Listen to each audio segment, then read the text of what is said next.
For years when I've spoken with people, I've studied text and spoken from the Spirit in my heart. And lately, something has been telling me that our words need to be remembered and written down.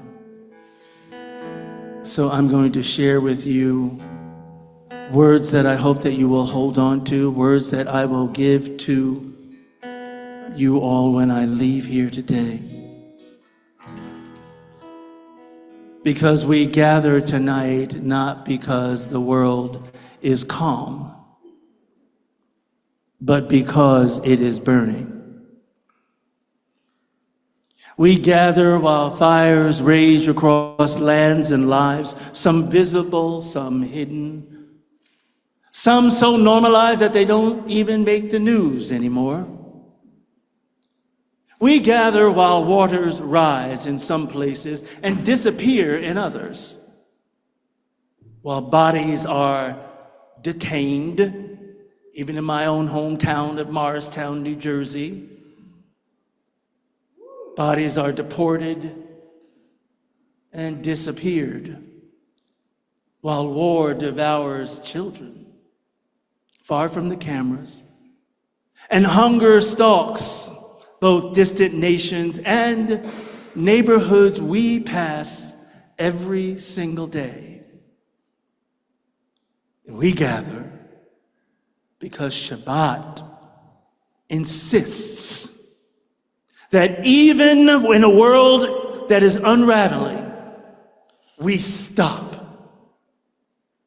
but not to escape reality, to tell the truth inside of it. We stop to remember who we are and who we are called to be.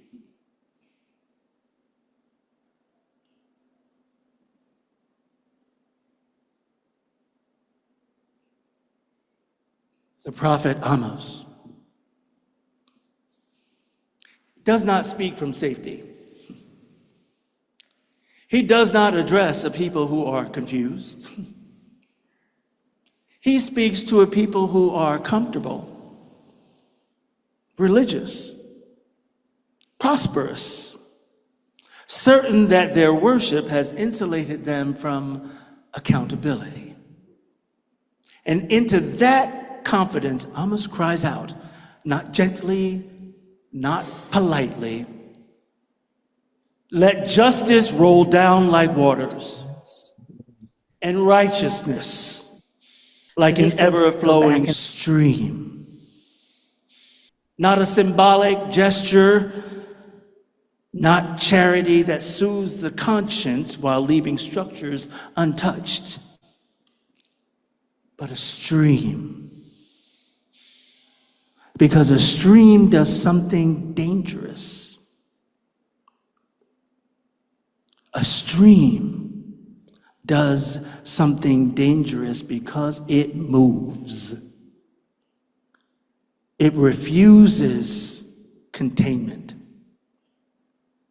A stream crosses boundaries.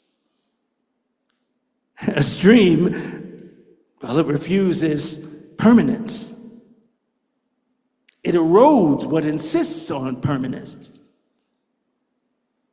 A stream does not ask whether the rock agrees. It does not pause because the mountain is old. It keeps going. And justice, Amos tells us, is not an idea, it is a force. And righteousness, right relationship, is not static. It flows or it fails.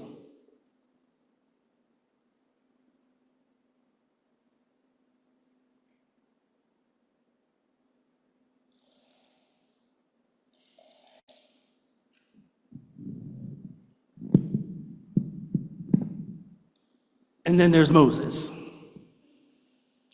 Not yet a liberator, not yet a prophet, not yet anything that the world would recognize, just a person tending sheep trying to survive day to day. And then from the corner of his vision, a glow, not a shout, not a command, just a disturbance in the ordinary. A bush burning, not burning up. Of course, Moses does not know what it means. He does not understand the implications. He does not yet know the cost. But one thing that changes everything, he just turns aside. He allows himself to be interrupted by suffering that is not yet his responsibility, but will become so the moment he draws near. And the Holy One speaks from that fire and teaches us something that is still true. If you can see this burning and not look away, you are already on the road to freedom. Before liberation, there is attention. Before justice, there is interruption. Before action, there is the refusal to normalize suffering.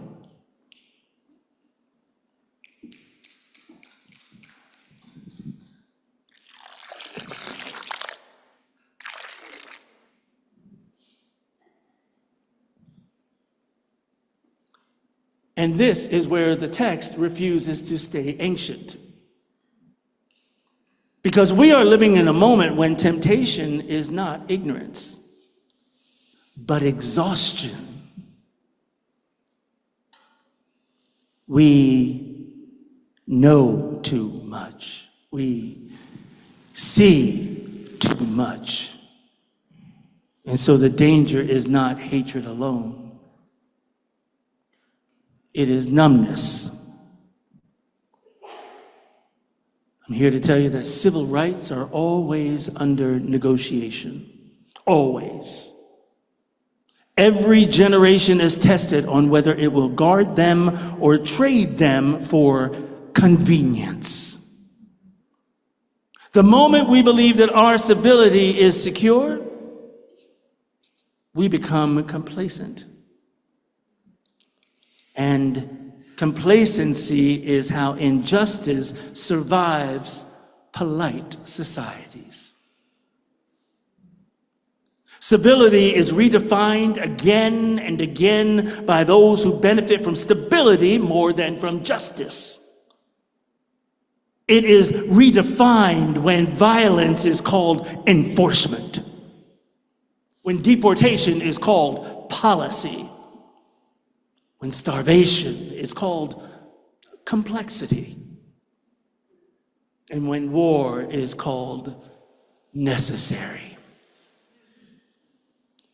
when distraction is called normal.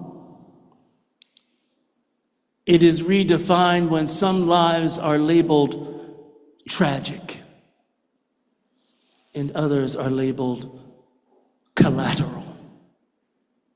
And every time we accept that redefinition, we step out of the stream. And stepping out of the stream does not make us neutral,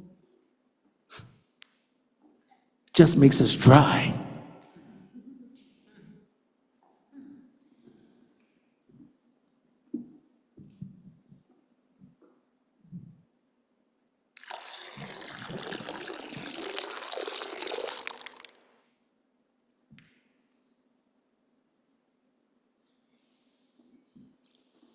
This is why we cannot invoke the Reverend Dr. Martin Luther King Jr.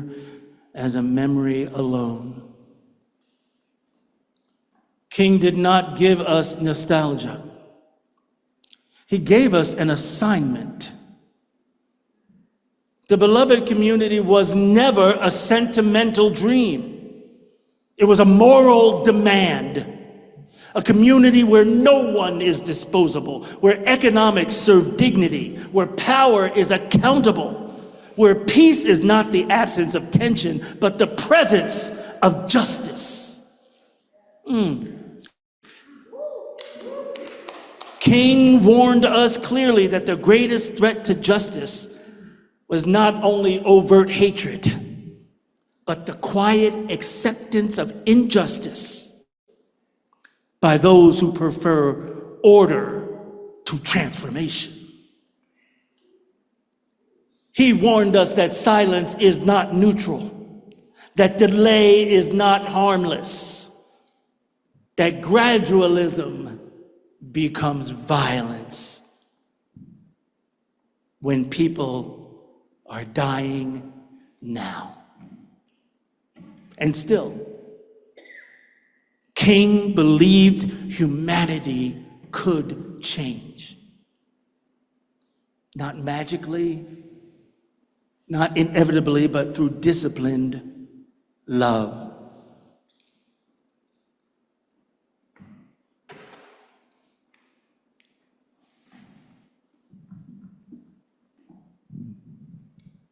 Love poured out in abundance.